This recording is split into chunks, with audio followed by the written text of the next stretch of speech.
बहुत समय पहले पहाड़ियों और घने जंगलों से घिरा एक छोटा सा गांव था। नाम था सूरजपुर।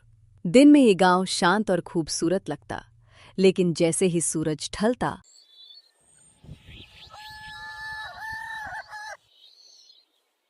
गांव पर अजीब सा सन्नाटा छा जाता।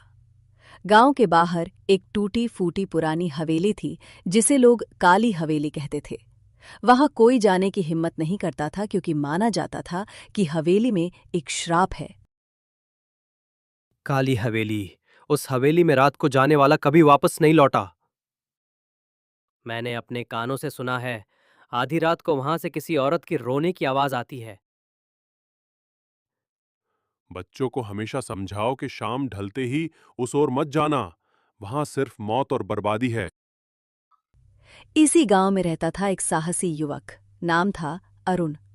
अरुण पढ़ा लिखा था, लेकिन गांव के लोग उसे अक्सर जिद्दी कहते, क्योंकि अरुण मानता था भूत प्रेत जैसी कोई चीज नहीं होती।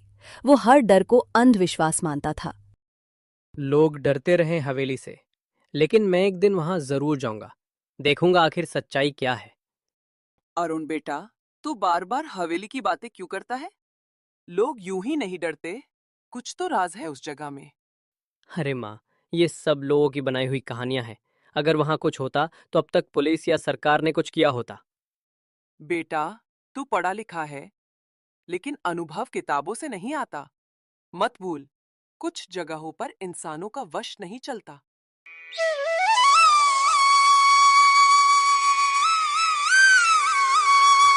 अरुण, तू तो बड़ा बहादुर बनता है ना। चल आज रात हवेली में जाके दिखा। हाँ, अगर तू सच में डरता नहीं तो आधी रात को हवेली के दरवाजे तक जाके दिखा।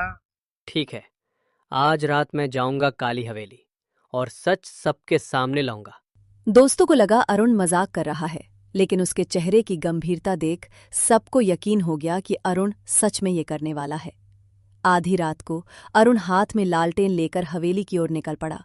जंगल से गुजरते हुए हर पेड़, हर परछाई जैसे उसे घूर रही थी, लेकिन अरुण के कदम नहीं रुके। सब अंधविश्वास है। मुझे किसी चीज से डरने की जरूरत नहीं।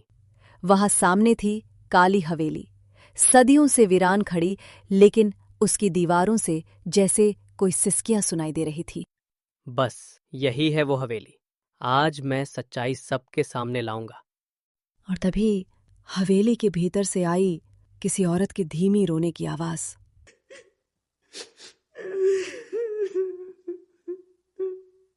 कौन है? अरुण का दिल जोर जोर से धड़क रहा था। लालटेन बुझ चुकी थी, लेकिन चांद की हल्की रोशनी हवेली के दरवाजे को उजागर कर रही थी। दरवाजा आधा खुला था, जैसे अरुण का इंतजार कर रहा हो।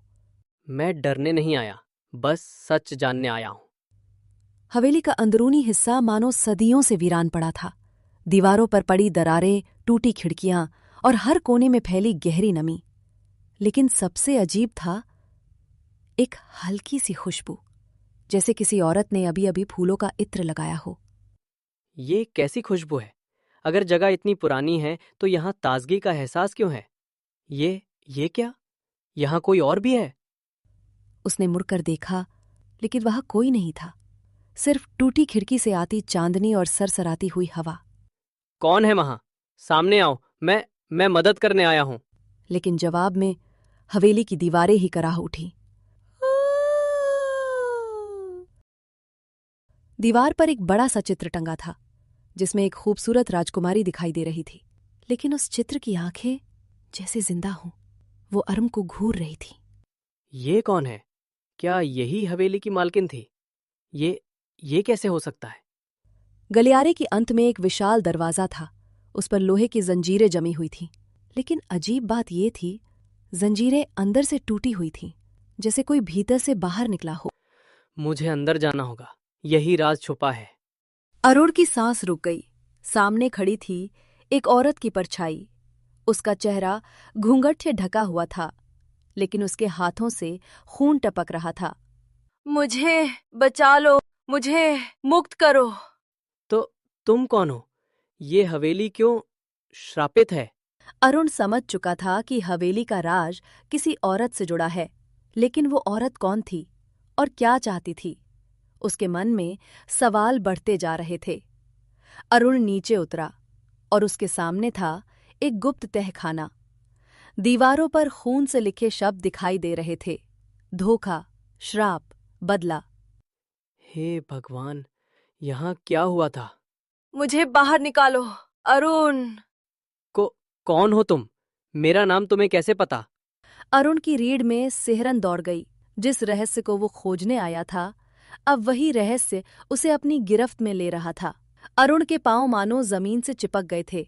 बक्सा अपने आप हिल रहा था और भीतर से आती आवाज सीधे उसका नाम ले रही थी। लेकिन सवाल था, कोई सदियों पुरानी आत्मा अरुण का नाम कैसे जानती थी?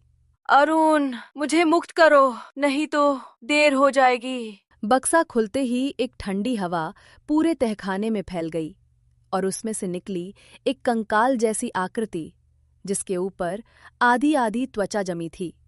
लेकिन उस कंकाल की आंखें लाल आग जैसी चमक रही थीं। धन्यवाद अरुण, सदियों से मैं इस कैद में थी, अब आजाद हूँ। वो औरत कोई साधारण आत्मा नहीं थी। उसकी आंखों में पीड़ा थी, जैसे किसी ने उसके साथ बहुत बड़ा अन्याय किया हो। तो तुम कौन हो और तुम्हें मेरा नाम कैसे पता? मेरा नाम राजकुमारी रत्ना है। सदियों पहले ये हवेली मेरा घर था, लेकिन धोखे ने मुझे मिटा दिया। कहानी शुरू हुई सदियों पहले। राजकुमारी रत्ना इस हवेली की मालकिन थी।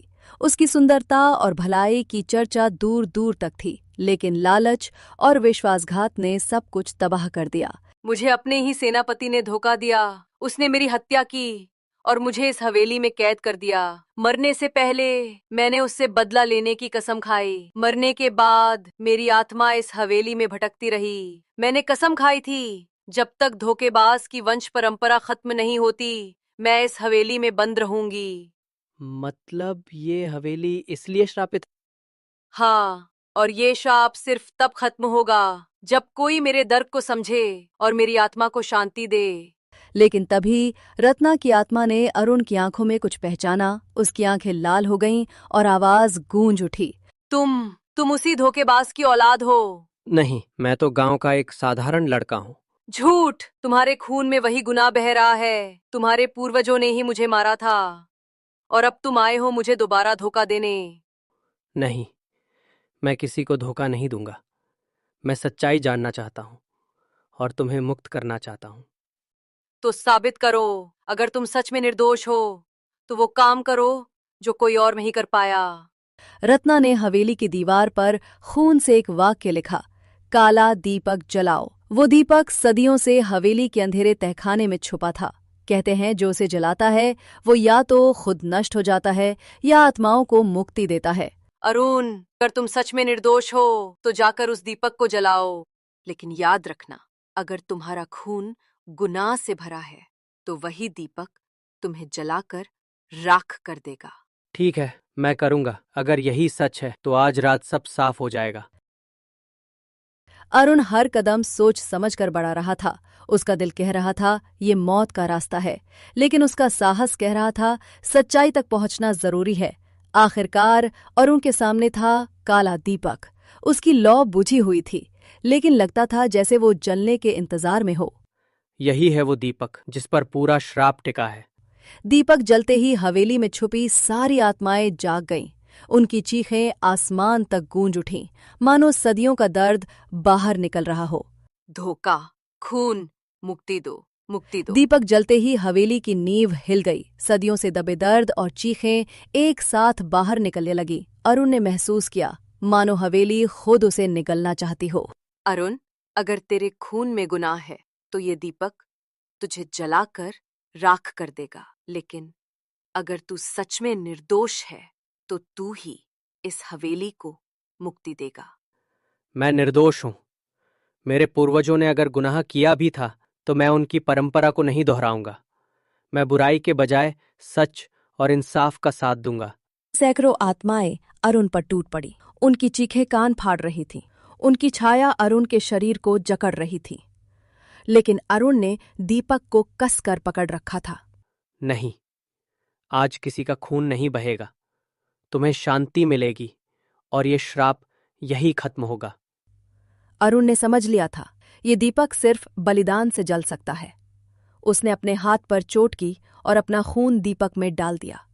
दीपक की लौ और भी तेज जल उठी और हवेली का अंधकार धीरे धीरे मिटने लगा। अरुण, तू सच में निर्दोष है।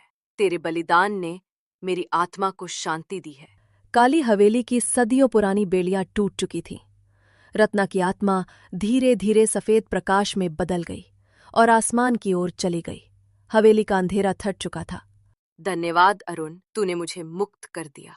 रात की भयानक घटनाओं के बाद आखिरकार सुबह हुई। अरुण जिंदा था, लेकिन उसके दिल में अब डर नहीं, बल्कि एक नई समझ थी। अरुण जिंदा लौट आया। काली हवेली से कोई कभी वापस नहीं आया था। बेटा, तू सही सलामत है। भगवान का शुक्र है। माँ, हवेली अब श्रापित नहीं रही। वहां सिर्फ एक बेबस आत्मा थी जिसे इंसाफ चाहिए था। भूत प्रेत से ज्यादा खतरनाक है इंसानी लालच और धोखा। रत्ना के साथ जो हुआ वो किसी भी औरत के साथ नहीं होना चाहिए था। हम सबको याद रखना होगा, किसी के साथ अन्याय करोगे तो उसकी चीखें हवेली की दीवारों से भी बाहर गूंजेंगी। सूरजपुर गांव ने उस दिन एक सच्चाई सीखी। डर हमेशा अंधविश्वास से नहीं आता। कभी कभी वो हमारे अपने गुनाहों की गूंज होता है। और जब तक इंसान सच और इंसाफ का साथ देगा, कोई भी श्राप उसे नहीं छू सकता। काली हवेली अब सिर्फ एक पुरानी इमारत थी। उसका श्राप टूट चुका था और साथ ही टूटा था गांव का डर। अरुण की हिम्मत और बलिदान ने साबित किया कि सच की लौ किसी भी अंधेरे को मिटा सकती है।